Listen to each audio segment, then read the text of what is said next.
나?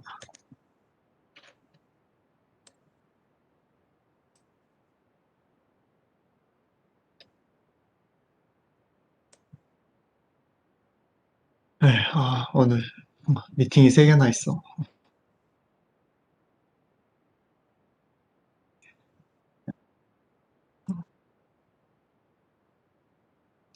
어, 어쨌든,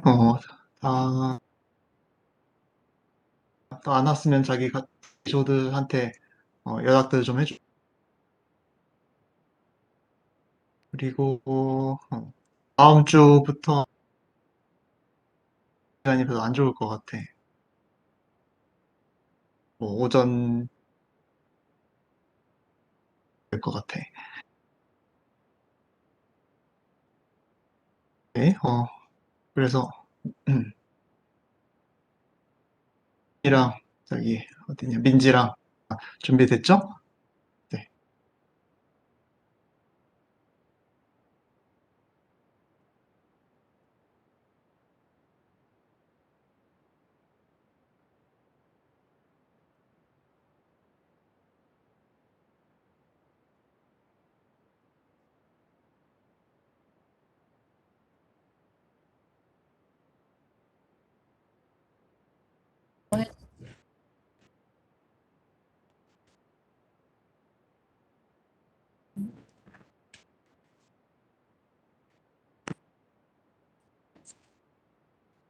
네, 들리신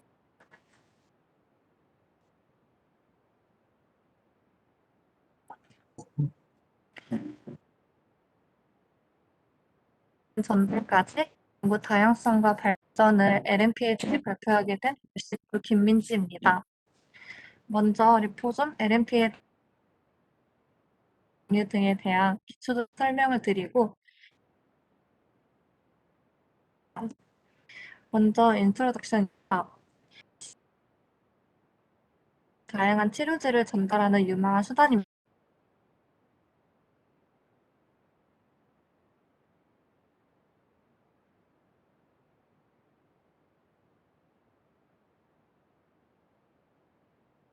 초기 버전인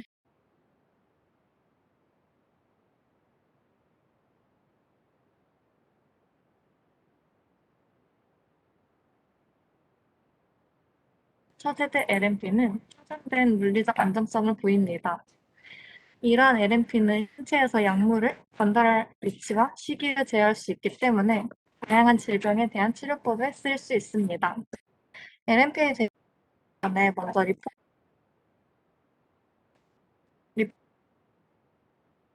리폼처럼 닫힌 이중층 구조의 소포입니다.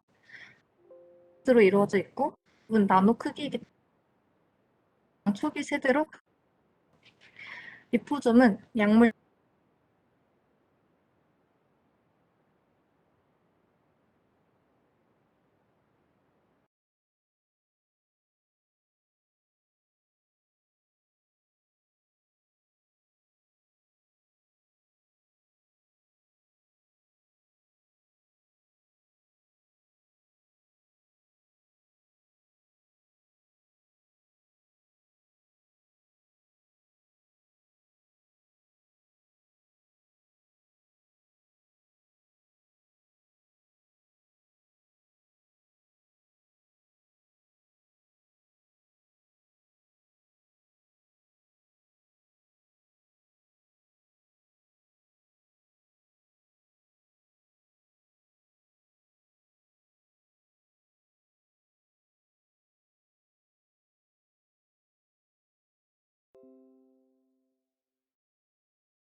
이제 본격적으로 LMP의 종류에 대해 설명드리겠습니다.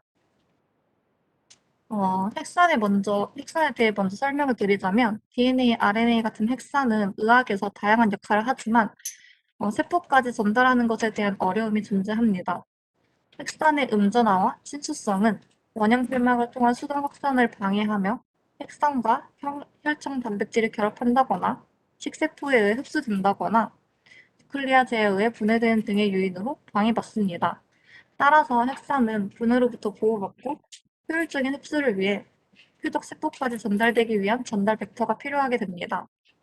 이때 양이온성 LNP는 핵산 약물을 캡슐할 때 가장 많이 사용되는 비바이러스 전달 벡터입니다. 양이온성 LNP에 사용되는 약이온성 리피드는 두 개의 알킬 사슬 또는 콜레스테롤 같은 소수성 부분과 양전하를 띠며 이온화가 가능한 극성 헤드그룹과 그리고 이 둘을 연결하는 링커로 구성됩니다.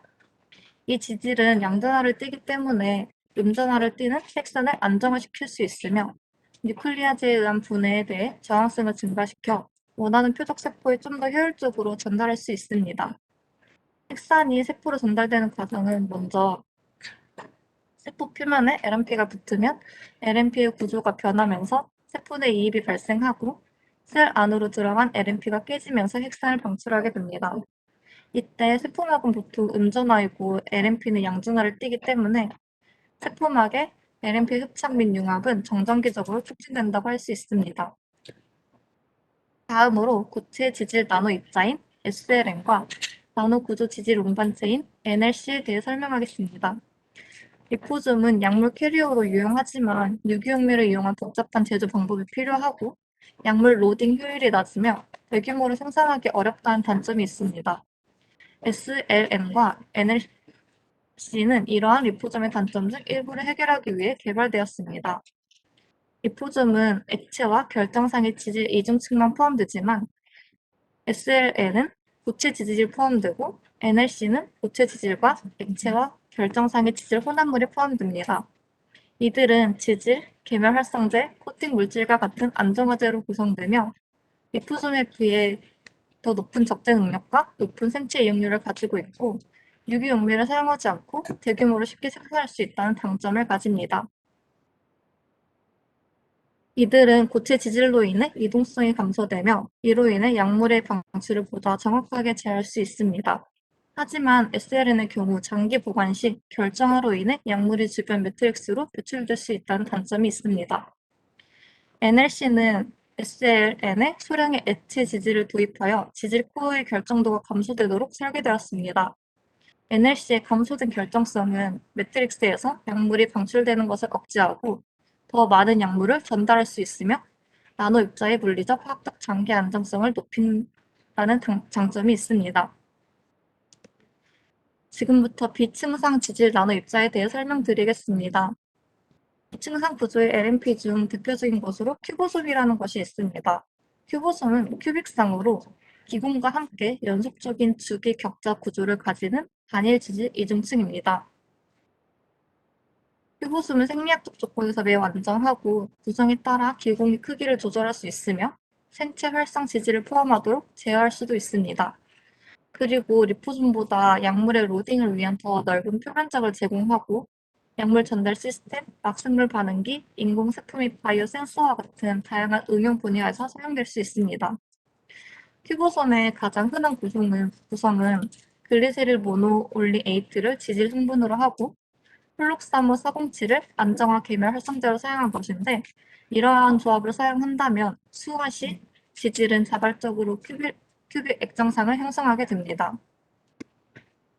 엑소솜은 비층상 구조의 LNP의 또 다른 유형으로 지질이 육각형 상을 형성한 것입니다.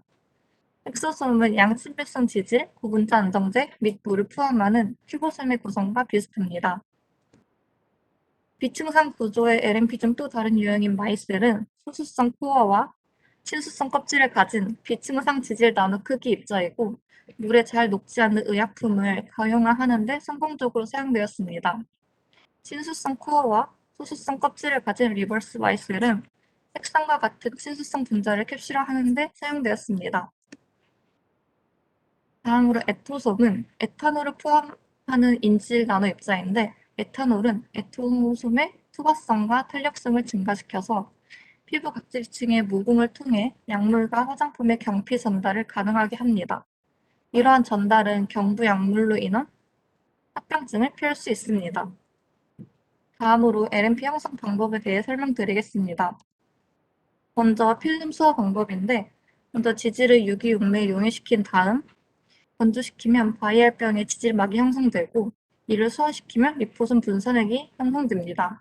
이때 수화 조건에 따라 소포의 구조가 달라지는데 부드러운 수화는 거대 단층 소포를, 격렬한 교반은 다층 소포를, 프로브 또는 베스초음파 처리는 작은 단층 소포를 형성시킵니다. 또 다른 리포솜 제조 기술은 역상 증발입니다.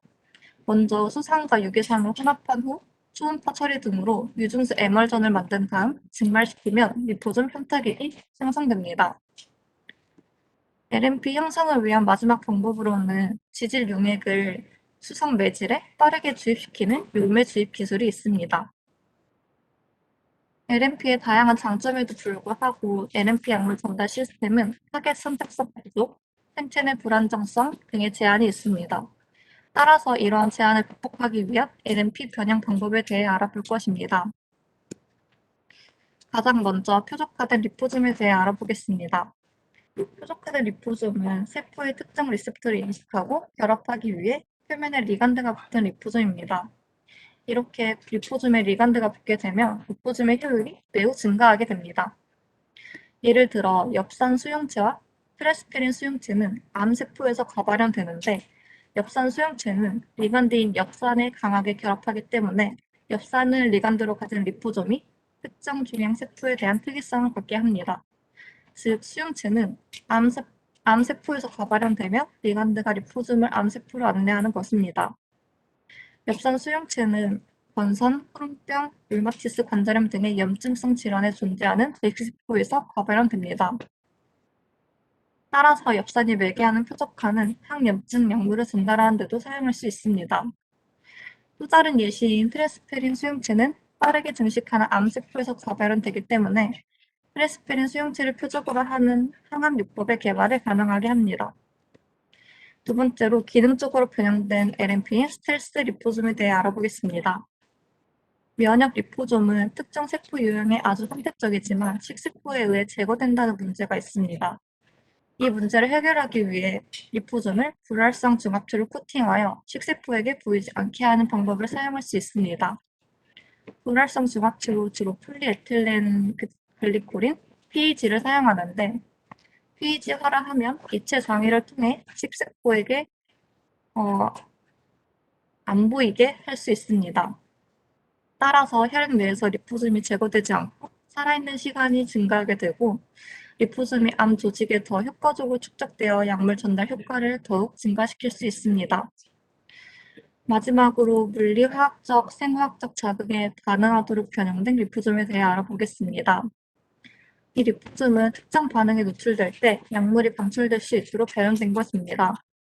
이러한 약물 전달 시스템은 특정 자극에 반응하기 때문에 필요할 때 약물을 방출하여 약물 효능을 높이고 부작용을 줄일 수 있습니다.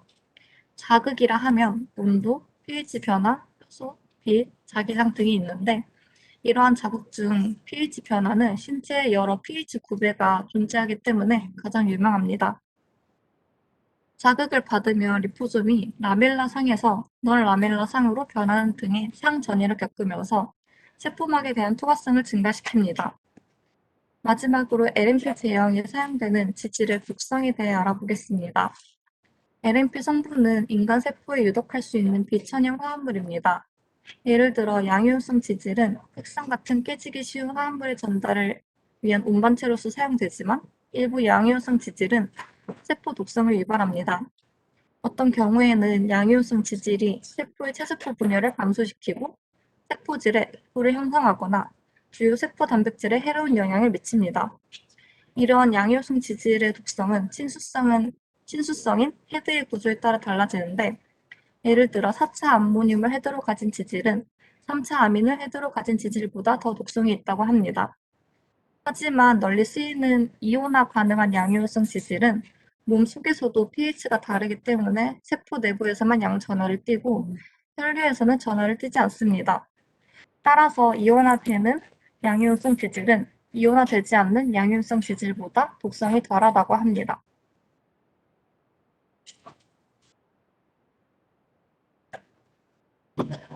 이어서 발표를 맡은 김채민입니다. 다음으로 LNP 및 리포점을 응용하는 5개의 분야에 대해 설명드리겠습니다. 먼저 약물과 백신 전달체로서 사용되는 LNP의 응용에 대해 설명드리겠습니다. 왼쪽 도표를 보시면 LNP의 가장 큰 응용은 암 치료에 있는 것을 알 수 있습니다.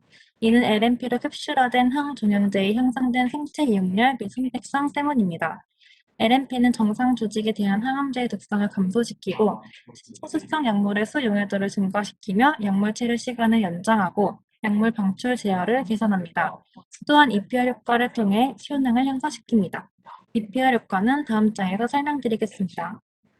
EPR 효과는 정상 조직보다 암 조직의 신생혈관이 LNP를 쉽게 통과시켜 약물 전달체가 혈관벽을 투과하여 체류하는 효과입니다. 따라서 암 조직의 혈관은 LNP에 대해 훨씬 더 투과성이 있어 종양에 선택적으로 축적될 수 있습니다. 종양에 LNP가 축적되면 나노 입자가 종양 세포 부분에서 선택적으로 항종양제를 방출하여 암 치료를 시작합니다. 두 번째로 활용이 많은 LNP 기반 의약품은 살증균제입니다. 특히 광범위하게 쓰이는 암포테리신은 세포막을 표적으로 하여 콜레스테롤 함유막보다 길르세포의 에르고스테롤 함유막에 대해 더 높은 친화도를 나타냅니다. 이 성질을 이용하여 살증균제 작용을 합니다. 또한 약물의 응집 상태를 조절하면 독성을 낮출 수 있는데 이러한 응집 제어는 지질 나노 제형을 통해 해결할 수 있습니다. 다음은 LNP 기반 핵산 치료제입니다.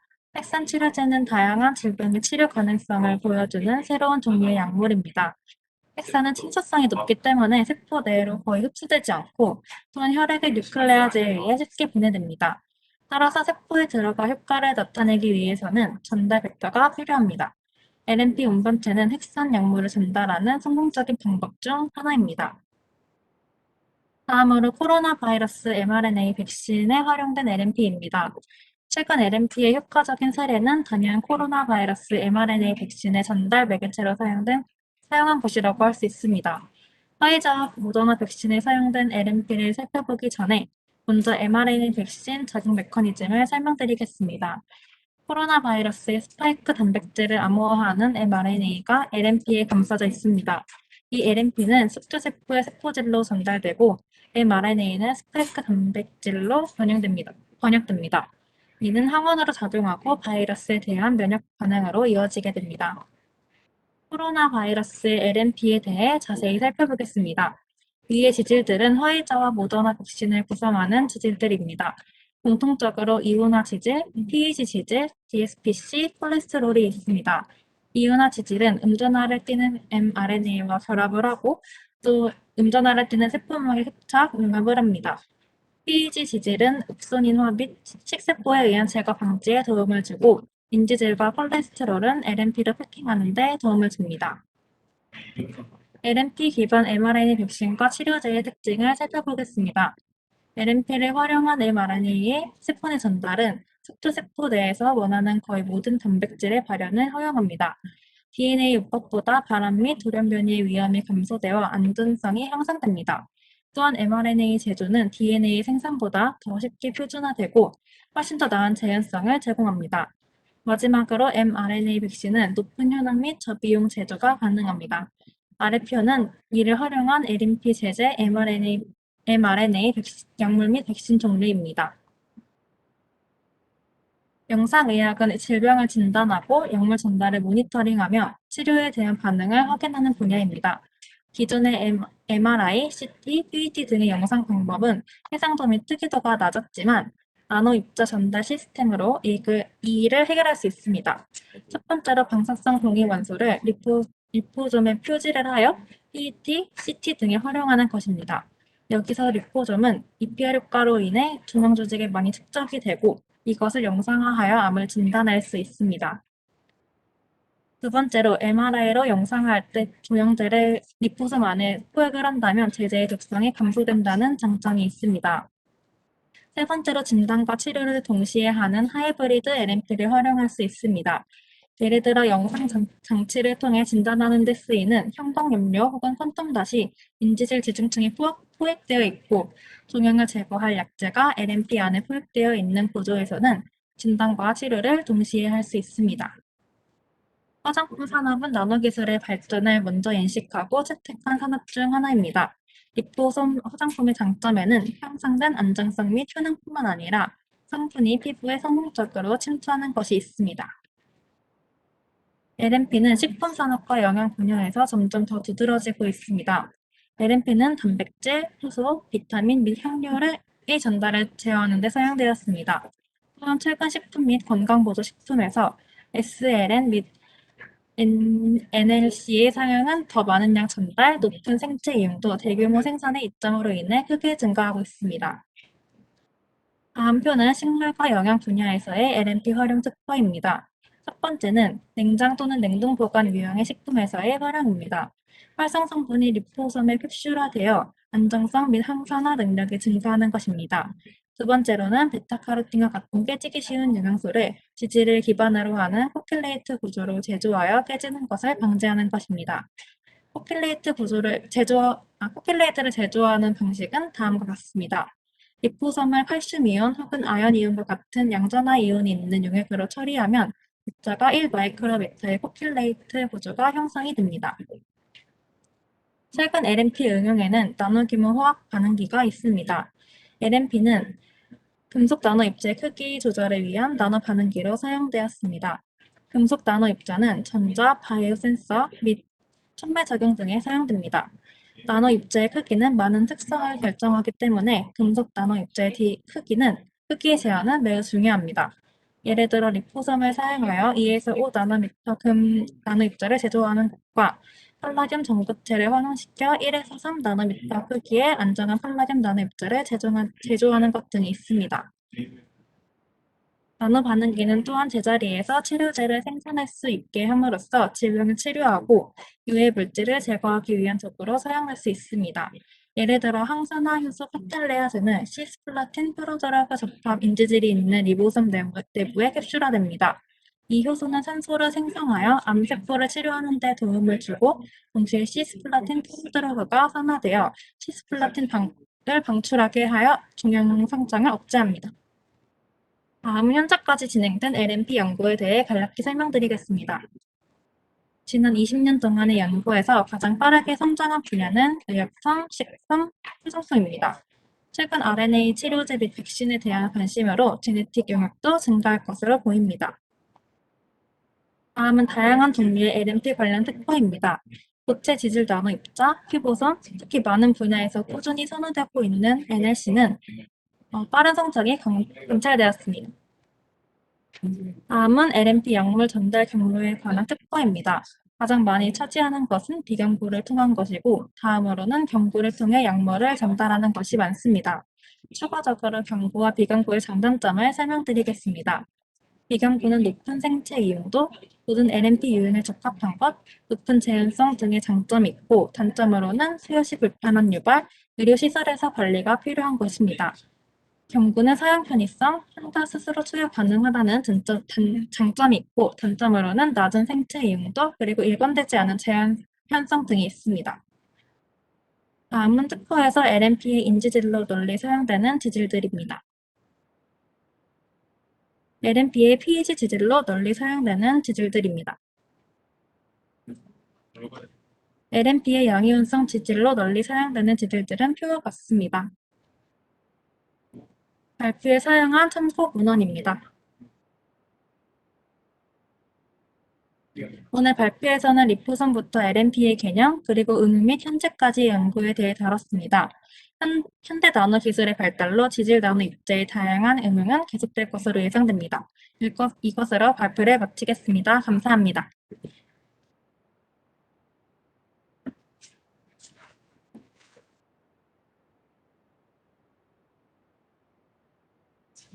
김주. 자, 재밌는 것들이 많이 있는데 막상 논문 내용은 좀 덜 들어간 것 같아. 네. 어쨌든 재밌는 내용, 나도 잘 못 보던 내용들이 많이 들어가 있는데, 참 리피드랑 리포솜 가지고 다양한 걸 참 많이 만들었죠. 그만큼 이제 우리 생체 재료이기 때문에 그만큼 몸에서 거부감도 적고 거부 반응도 적고 그래서 여러 가지 용도로 사용해 보려고 다양하게 만들고 있는 그런 물질들이에요. 자, 잘 들었으면은 이제 질문해야지. 언제나 그렇지만 빨리 할수록 이미 누구 했어요. 네, 빨리 질문해 주세요. 어, 장지현님의 질문에 답변 드리겠습니다.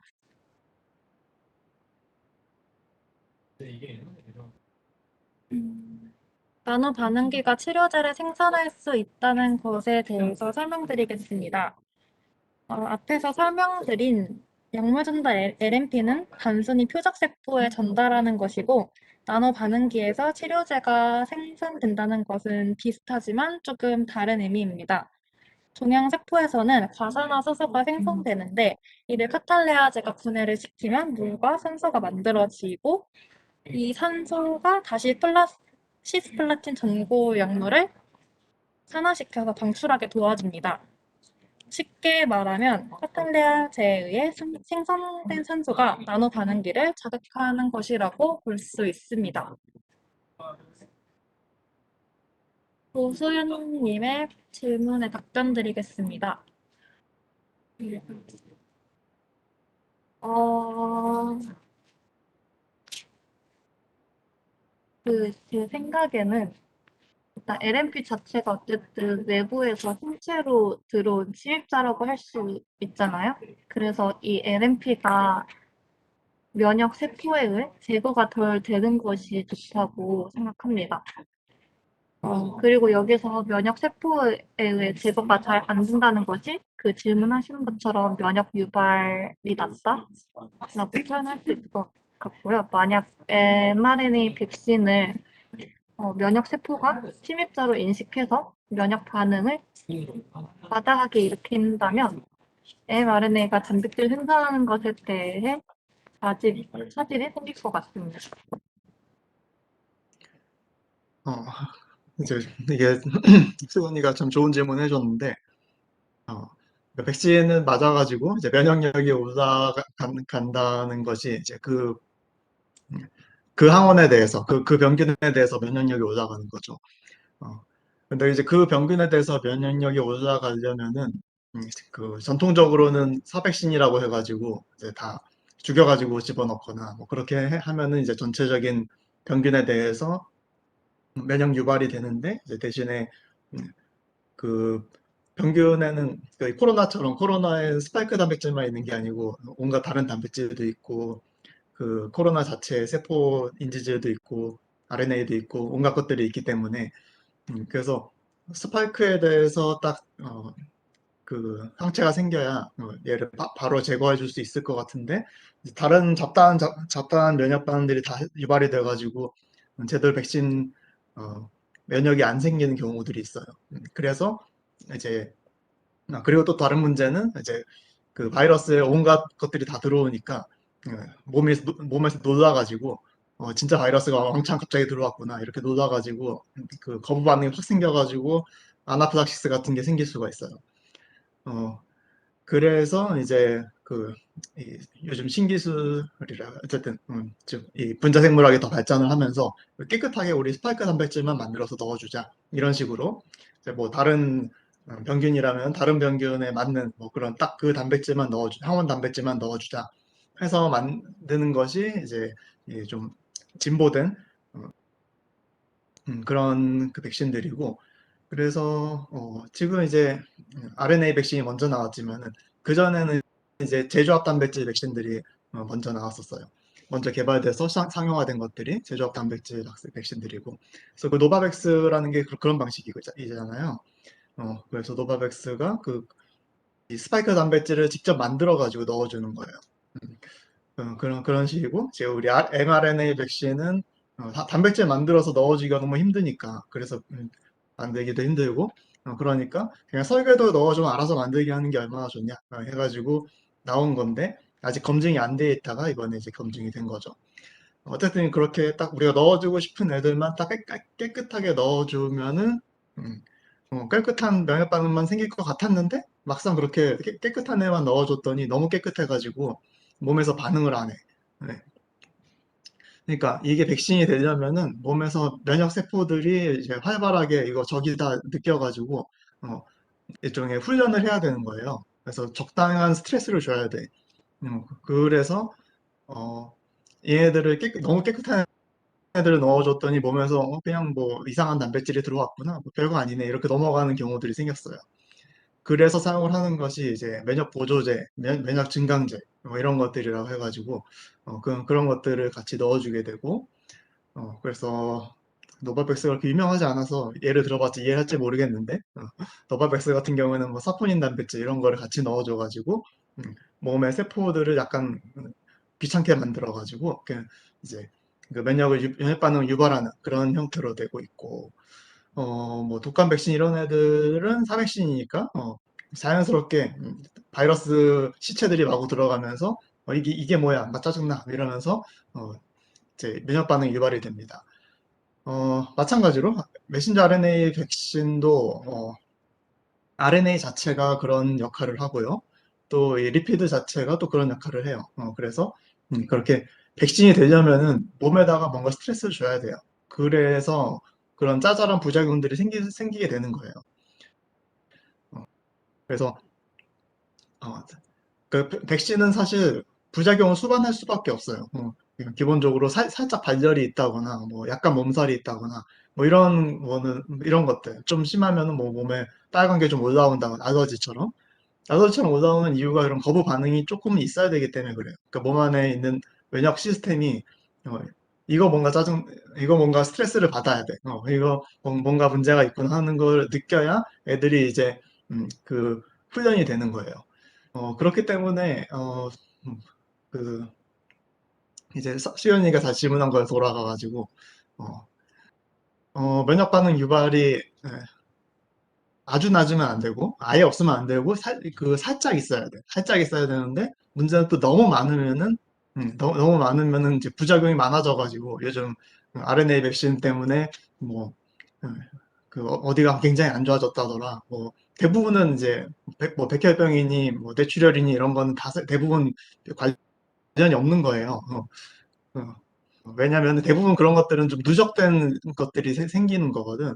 그런데 이제 그런 게 이제 중증으로 가기 때문에 사람들이 뭐 백신 맞고서 우리 애가 죽었어요. 막, 우리 애가 백혈병에 걸렸어요. 막 이런 것들이 그런 것들이 이제 이슈가 되는 건데 어, 어쨌든 이제 그런 거 이외에도 많은 사람들이 뭐 굉장히 힘들었다더라. 뭐 몸에 빨간 게 올라와가지고 한참을 몇 주를 고생했다더라. 뭐 어디가 뭐 허리가 안 좋아져가지고 몇 달 고생하고 있다더라. 하여튼 뭐 그런 이야기들이 많이 나오죠. 어, 그런 것들이 어쩔 수 없는 그런 게 있어요. 그러니까 몸에 뭔가 스트레스를 줘야 훈련이 되는 거기 때문에 당연히 백신은 부작용이 있는 거야.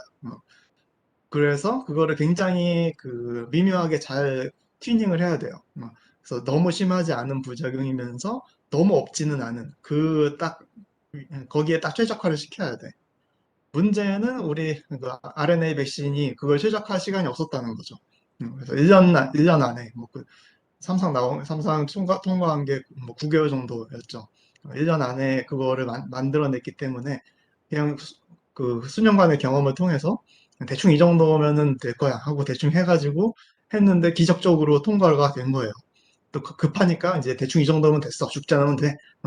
뭐 코로나 걸려서 아픈 거보다 나. 이러면서 그냥 통과가 된 거예요. 그랬기 때문에 그런 거부 반응이 좀 더 센 거고요.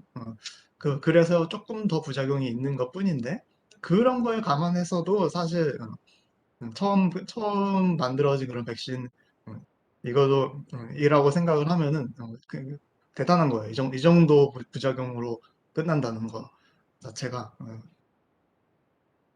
어쨌든 그래서 그리고 이제 이런 다들 이거 뭐 처음 만들어진 거라서 이상할지도 몰라 이런 그 공포감이 있으면서 그러면서 이제 원래 백신 싫어하는 사람들도 있고 또 왠지 이런 걸 겁내는 사람들도 있고 그러다 보니까 사람들이 굉장히 민감해져가지고 조금 어느 정도 부작용만 있어도 막 굉장히 난리를 치는 그런 경향이 있는데 사실 그 전에 독감 백신이든지 뭐 자궁경부암 백신이든지 다들 그런 약간의 부작용들이 다 있었어요. 그냥 그러려니 하고 넘어가는 거죠. 그래서 사실 이런 백신은 음, 항상 부작용이 있을 수밖에 없고, 근데 그 부작용이 1이라고 하면은 우리가 100의 효과를 거둘 수 있다. 이 저기를 그러니까 이 코로나에 걸렸을 때 내가 100만큼 고생할 건데 한 1만큼만 고생한다. 그러니까 백신을 맞았을 때 1만큼만 고생한다. 그러면은 그냥 쓰는 거예요.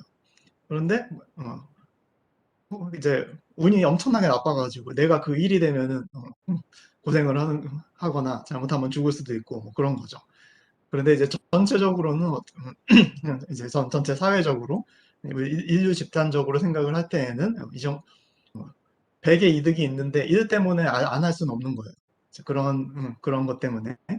근데 어쨌든 백신이라는 거는 부작용이 있을 수밖에 없다. 수연이가 질문해준 이유 때문에. 그래서 그런 원리로 되어야 한다는 거. 그래서 약간의 면역 반응 유발이 필요하다는 거. 이거를 알아줬으면 좋겠어요. 자, 그래서 이제 다른 백신 전달 시스템에 비해서 이 LNP가 면역 반응 유발이 일반적으로 낮아야 돼요. 그 사백신이나 이런 거 보면은 사실 뭔가 지저분한 거 다 집어넣는 거잖아. 바이러스 죽여가지고 온갖 찌끄레기를 다 집어넣는 거야. 그러면 사실 그쪽이 더 문제가 많을 수가 있어요. 그쪽이 더 보통은 문제가 많고, 우리 LNP 보면은 바로 옆에 예쁘게 보여주고 있는데, 네. 우리 LNP 보면은 그냥 인지질들, 우리 몸에 원래 쓰던 것들이고, 어, 그래서 웬만하면 낮을 수가 있는데, 왜 잘 보여주다가 왜 넘겨버리니? 네. 그 외에, 네, 그림에 예쁘게 잘 나와 있었는데 그 외에 이제 문제는 인지질은 사실 이 지질들은 우리 세포의 주성분이고 우리 맨날 먹는 거고 그러니까 걔네는 문제가 없는데 어, 그 PEG가 표면에 저렇게 붙어 있죠. 저 폴리에틸렌 글라이콜이라고 해가지고 저런 애들은 우리 몸에 원래 있던 애들이 아니니까 이제 그래서 저런 애들이 좀 들어가 있기 때문에 쟤네들 때문에 문제가 좀 있을 거다. 이렇게 어느 정도 문제 있는지 확실히 모르겠어. 그런데 쟤네가 문제의 원인일 것이다. 그렇게 추측을 하고 있고, 또 이제 RNA도 어느 정도는 문제가 있을 것이다 싶은데, 속에 잘 싸져 있으니까. 그래서 보통은 이제 PEG 때문에 문제가 있을 것이다 생각을 하고 있어요. 그런데 이제 어느 정도 그런 PEG가 자극하는 거는 필요한 정도라는 거예요. 자, 그래서 이제 이거 하나에 대해서 음, 이 보통 사람들이 백신이 그런 거부 반응이, 부작용이 필연적으로 조금 있어야 된다는 거를 잘 모르고 있기 때문에, 어, 이거를, 우리 가족한테 설명하는데도 상당히 힘들어. 한 10번 말하면 그제서야 이제 알아듣고 말이야. 네, 그래서 여러분들한테도 지금 설명을 했는데 알아들었을지 몰라. 하여튼 기회 날 때마다 설명해 줄게요. 오케이. 다음 질문.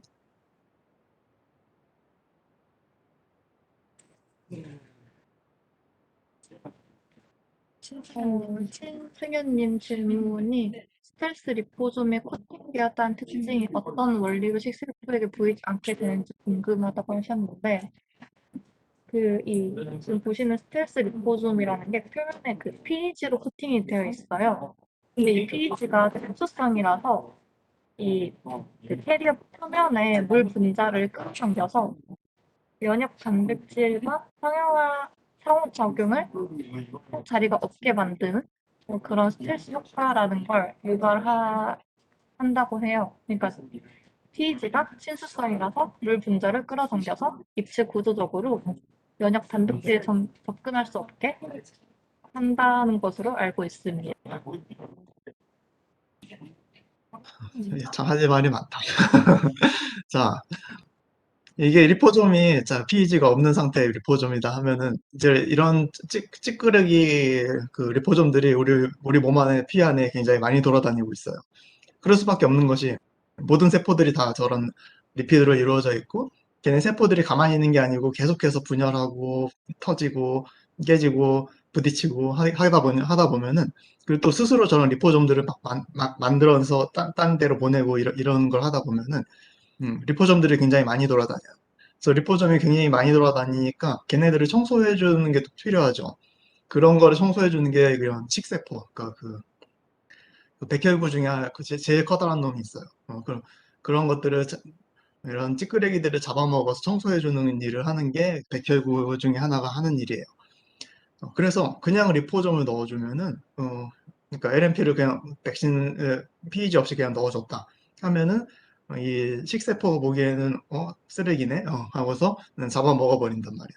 그래서 그냥 넣었을 때 몸 안에서 그 그러니까 세포 안에 들어가지 않고 식세포가 먹어버리는 그런 일이 생겨요. 그래서 그거를 표면에 저렇게 PEG로 둘러싸버리면은 식세포가 보기에는 리포점이 아니라 뭔가 다른 애인 거야. 특히 그 중에서 이 PEG는 굉장히 물을 많이 하여튼 물을 많이 흡수하는 물로 하여튼 물로 둘러싸버리는 그런 효과가 있어요. 그래서 식세포가 보기에 이게 뭐지? 물덩인가? 뭐 이런 식으로 보이게 되는 거예요. 그래서 그거를 이제 그러니까 리포점으로 안 보이게 되니까 스텔스 효과가 되는 거죠. 그래서 그런 거를 스텔스 효과라고 하고 그렇기 때문에 지금 화이자 백신에도 모더나 백신에도 이 PEG가 표면에 좀 붙어 있는 거예요. 그런 식으로 해야 식세포가 안 먹어버리고 몸 안에서 오랫동안 돌아다닐 수 있기 때문에 그래서 그렇게 PEG를 표면에 붙인 거를 이런 스텔스 리포점이라고 합니다. 그래서 그런 효과를 위해서 넣었는데 또 이제 몸 안에 PEG는 우리 몸에 원래 없던 애들이니까 얘 때문에 문제가 생길 수가 있어요. 그리고 우리 알게 모르게 PEG라는 게 굉장히 많이 들어가요. 특히 화장품에 굉장히 많이 들어가서 화장품을 바르다 보면은 몸 안에 PEG가 왕창 들어갑니다. 그러면은 PEG가 어릴 때부터 많이 접촉이 되다 보니까 몸에 PEG 면역이 많이 돼 있어요. 그러니까 이미 항체라기보다 어쨌든 면역이 많이 되어 있고 그런데 주사로 확 넣어주게 되면은 또 깜짝 놀라가지고 PEG가 왕창 들어왔다 싸우자 이렇게 나와가지고 그래서 이 부작용이 확 생기는 거예요. 그래서 이런 장점과 부작용이 같이 공존하는 그런 물질입니다. PEG.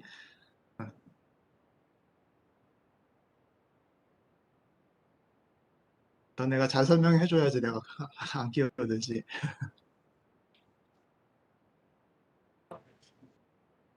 류승민정님께서 LNP에서 헤드가 양성인지 음성인지에 따라 독성이 조금 더 완화되는 경우도 있다고 하셨는데, 독성이 생기는 이유가 어떤 건지 알 수 있을까요? 제가 일단 발표에서 이러한 양이온성 지질의 독성은 그 헤드 구조에 따라 달라지는데, 뭐 예를 들어 4차 암모늄을 헤드로 가진 지질은 3차 아민을 헤드로 가진 지질보다 더 독성이 있다고 한다라고 발표를 하긴 했는데, 이게 어떤 원리로 독성이 생기는 것까지인지는 모르겠습니다. 힘들다야. 아까 그 슬라이드 중에 언제였지? 하여튼 양이온성 이 리피드의 독성에 대해서 저기 거기에서 대충 설명해 놨던데. 그러니까 저런 식으로 그 체세포 분열을 감소시키고 세포질의 엑포 형성하고 뭐 그런 것들을 통해서 되는데 기본적으로 이제 양이온성 리피드다 보니까 어, 대부분의 세포막은 약간 음이온성이에요. 그래서 양이온성 리피드가 들어오면은 걔네랑 서로 붙게 되고 음, 붙게 돼서 이제 세포막에 있는 인지질하고 서로 붙으니까 세포막을 깨는 그런 효과가 생겨요. 세포막을 깨면은 그만큼 세포들이 그걸 복구해야 되고 뭐 그러니까 세포들이 힘들겠죠. 그래서 그 세포질에 액포가 생성된다는 게 그렇게 세포막이 깨지면서 거기에 어, 어떤 주머니 같은 게 생기는 거예요. 그러면 그만큼 세포한테 데미지가 되고 그걸 다시 복구하느라고 힘들어지고 이제 그런 것이 일종의 세포 독성이 되는 거고 그런 것들이 겹쳐서 세포가 막 깨지고 뭐 그러면서 이 그러니까 그런 것들이 이제 부작용이 되는 거예요. 세포들이 데미지를 받으면 그게 부작용이고, 또 세세포 분열하려면은 또 세포막이 둘로 나눠져야 되죠. 그래서 이런 세포막이 우리 생물 시간에 세포 분열하는 거 배웠잖아.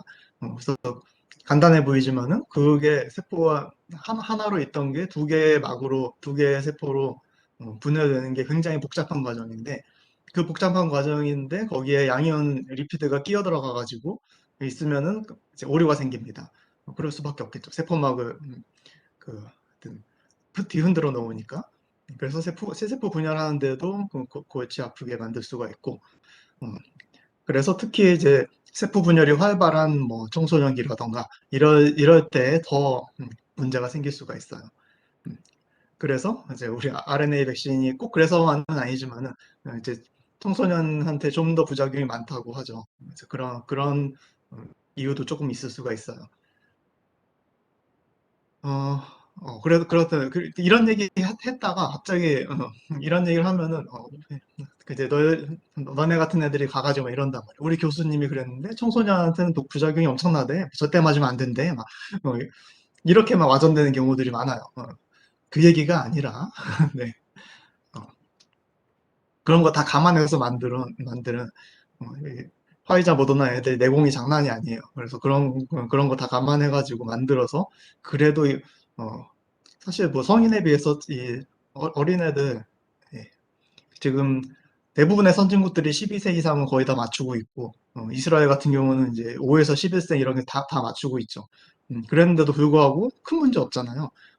그래서 예, 굉장히 잘 만든 그런 그런 거예요. 그래서 위험하다는 게 아니라 조금 그러니까 우리 성인들한테는 이제 저기 뭐야 그래서 우리 성인들한테는 한 100만 분의 1이다. 그러면은 저기 청소년들한테는 100만 분의 2명 정도 뭐 그 정도라는 거지. 그래서 청소년기에서 청소년들은 2배 위험해요라고 하면은 와, 두 배나 위험해 이렇게 겁을 먹지만은 사실은 100만 분의 1이냐 100만 분의 2냐 이런 정도 차이라면은 사실 그게 그거예요. 하여튼 참 왜 그렇게까지 공포가 퍼져가지고 이렇게 부연 설명들을 해야 되는지 참 짜증이 납니다. 자, 그 다음은 누구지? 박나영님 박나연이. 질문에 음, 답변 드리겠습니다. 그 프로드러그란 전부 약물이라고도 하는데요. 이게 유용한 약물임에도 그 부작용이나 안정성 면에서 좀 적합하지 않은 성질을 가지고 있는 것에 화학적 수식을 가해서 임상 사용 가능하게 한 것인데요. 이게 쉽게 말해서 시스플라틴 프로드러그란 시스플라틴을 더 안전하게 변형해 준 것입니다. 정현우님의 질문에 답변 드리겠습니다. 일단 소니케이션은 그 고주, 고주파 음파, 고주파 음파를 사용해서 그 세포 같은 거를 물리적으로 파괴하는 방법이고요. 그리고 이 방법이 다른 방법에 비해서 어, 더 빠르고 관리하기 쉽다고 알고 있습니다.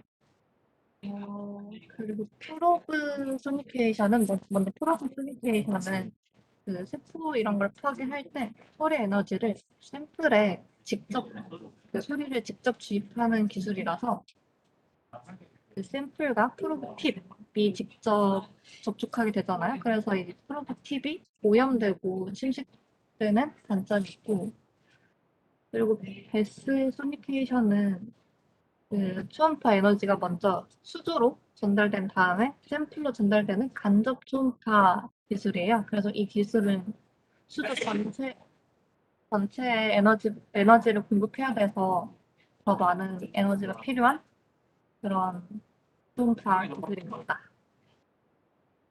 네, 장혜윤님의 질문에 답변 드리겠습니다.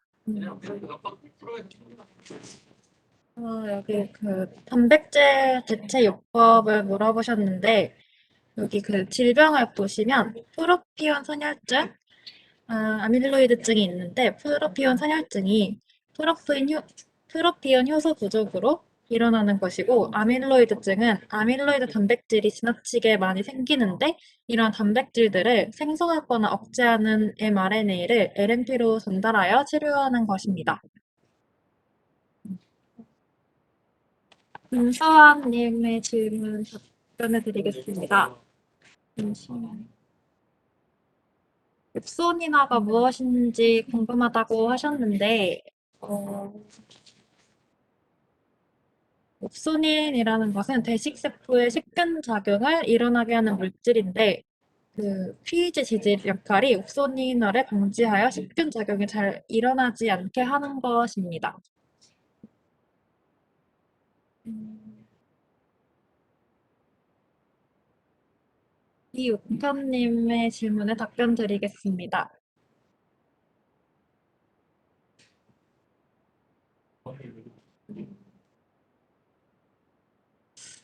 저희도 이거를 찾아봤는데, 궁금해서 찾아봤는데, 잘 나오지는 않았습니다. 네. 아니, 그 승현이 답하기 전에 욱현이 거는 당연히 그 입으로 먹으면 먹는 약들은 일관되지 않지 않겠어? 뭐라고 해야 되나 이거를. 그러니까 입으로 먹으면은 그 위를 통해서 여러 가지 변수가 많이 생기게 되는데 기본적으로 어떤 사람은 뭐 위산 과다가 있다던가 그래가지고 남들보다 더 애시드 스트레스 더 많이 받을 수도 있고요. 뱃속에 들어갔을 때 어떤 사람은 소화 기능이 떨어져가지고 어, 빨리 그 뭐야 설사 같은 걸로 빨리 나와버릴 수도 있고 그 체류 시간이 다 다를 수가 있고 흡수도 다 다를 수가 있고 하여튼 그래서 여러 가지 또 이제 약을 먹을 때 뭘 같이 먹었느냐 이런 것도 그때그때 다 다르잖아요. 그러니까 이렇게 경구 투약을 하면은 먹으니까 주사보다 훨씬 쉽다 이거지. 주사보다 주사 아프잖아. 그래서 그런 거에 비해서는 먹기가 투여하기 쉬운데 대신에 여러 변수가 많아가지고 일관성이 없다. 그런 얘기예요. 그래서 그러니까 일관성이라는 거는 항상 비슷한 양이 투여가 돼가지고 몸에서 비슷한 반응이 나와줘야 되는 건데 어, 먹어서 흡수되는 양이 그때그때 다르다 보니까 그래서 좀 이제 범위가 넓다는 거죠. 들어오는 게. 그래서 제한성이 일관되지 않다는 거고 어, 그리고 승현이 질문이 음, 그 당연히 이제 사람마다 다 체질이 다르고 몸무게도 다르고 그러니까 지금은 저기 채민이나 나나 똑같은 양을 맞잖아요. 똑같이 화이자 같은 경우에 임의를 따가지고 30 나노그램 이 RNA를 맞게 뭐 이런 식으로 똑같이 맞습니다. 하지만은 채민이에 비해서 저는 두 배의 몸무게를 가지고 있어요. 그럼 그런데 우리가 똑같은 양을 맞는 게 맞는 거야 이거? 그렇다고 백신 맞을 때마다 몸무게부터 재고서 또 그거를 이제 비례해서 맞을 수는 없는 일이죠. 그러다 보니까 사람마다 사실 그 몸무게당 들어가는 투여량도 다를 수가 있고 또 그런 식으로 이제 정확하게 넣어봤자 몸 상태도 그때그때 다르고요. 그 전날에 잠을 잘못 잤을 수도 있고 어, 어떤 사람은 좀 고지혈증이 있을 수도 있고 이런 여러 가지 상태가 다 달라요. 그러니까 거기에 따라서 사람 체질이 다 달라가지고 그 스트레스가 음, 그러니까 약은 다 똑같이 디자인이 되어 있는데 사람마다 다르기 때문에 사람마다 다 스트레스가 다르게 작용이 됩니다. 그러니까 많이 아픈 사람이 있을 수도 있고 아무렇지도 않은 사람이 있을 수도 있는 거예요. 우리 우리 이제 공대니까 4학년이니까 이제 알지. 가우시안 디스트리뷰션으로 항상 수렴하는 거 자연 현상들은. 그래서 대부분의 사람들은 가운데에 있어가지고 살짝 열이 나거나 뭐 그 정도로 돼 있는데 꼭 그 양극단에 있는 사람들이 그래서 양극단에 있는 사람들이 높은 쪽에 극단에 있는 사람들은 엄청 고생하고 낮은 쪽에 극단에 있는 사람들은 별 스트레스가 없어가지고 아예 효과가 없는 사람들도 있죠. 예, 화이자 처음에 임상시험할 때 95%, 95% 효과가 있다, 엄청나다 그랬었는데 실제 필드에서는 90% 효과가 있겠지만은 그 엄청난 효과인데 사실 그래도 5% 10%는 효과가 없는 거야. 그래서 항상 효과가 없는 사람도 있고 효과가 너무 심해가지고 고생하는 사람이 있고 양극단이 있을 수밖에 없어요. 이 자연의 섭리인 것 같아. 모두가 그렇잖아. 그래서 그렇게 같은 백신을 맞더라도 그렇게 문제가 되고 그래서 그 좀 극단에 있는 사람들도 잘 되게 만드는 게 이제 우리 공학자들, 과학자들이 할 일이죠. 그래서 거기에 맞춰서 최대한 최적화를 시켜야 되는 거고요. 아, 네, 네. 끝나시면 알려주세요. 네. 언제 오셨어요? 저. 예.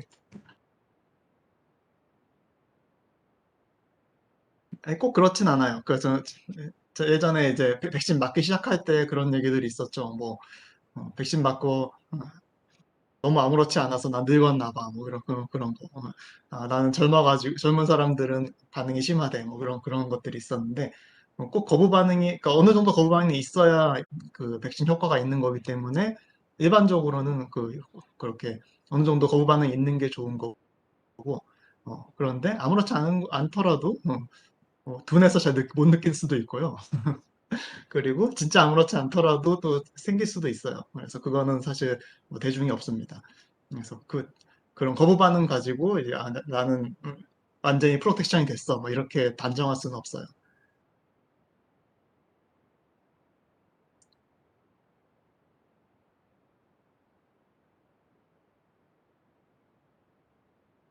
어쨌든 뭐 제일 좋은 거는 별로 느끼지 못하는데 별 문제 없었는데 그 면역은 생겼고 이게 제일 좋은 거죠. 그게 이제 우리의 목표고요.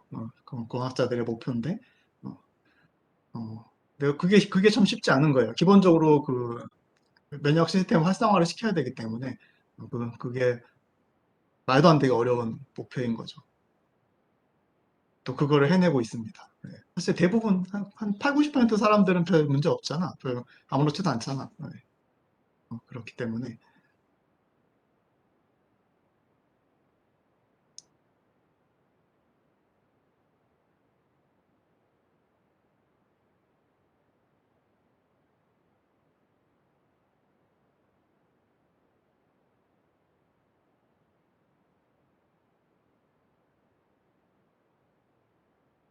뭔가 답변을 많이 해가지고 질문을 많이 한 것 같은데 다 했나?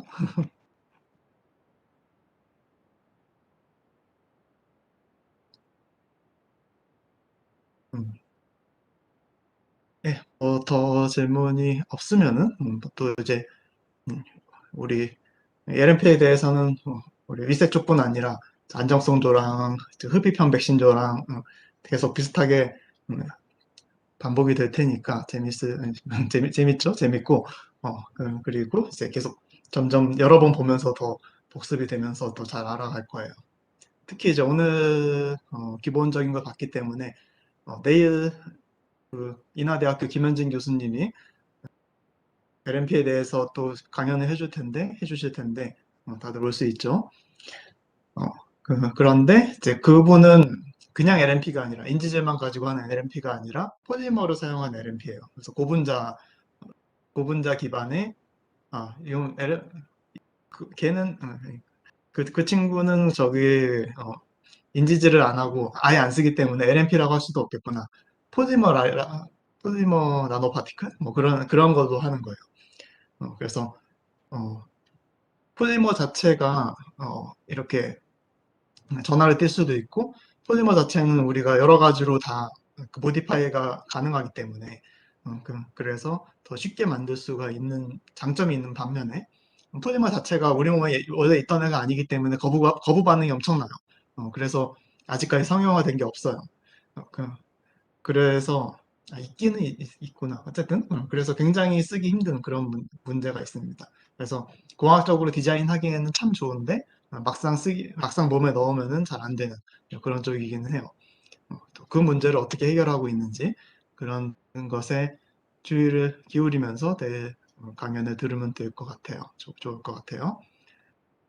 자, 그러면은 오늘 여기까지 하고 다음 주는 시간이 좀 바뀌겠지만은 또 내가 제대로 들어올 수 있을지 모르겠지만 어쨌든 다음 주는 우리 나노포레스트 골드조가 논문은 제가 곧 보내줄게요. 나노포레스트 골드조가 발표를 하겠습니다.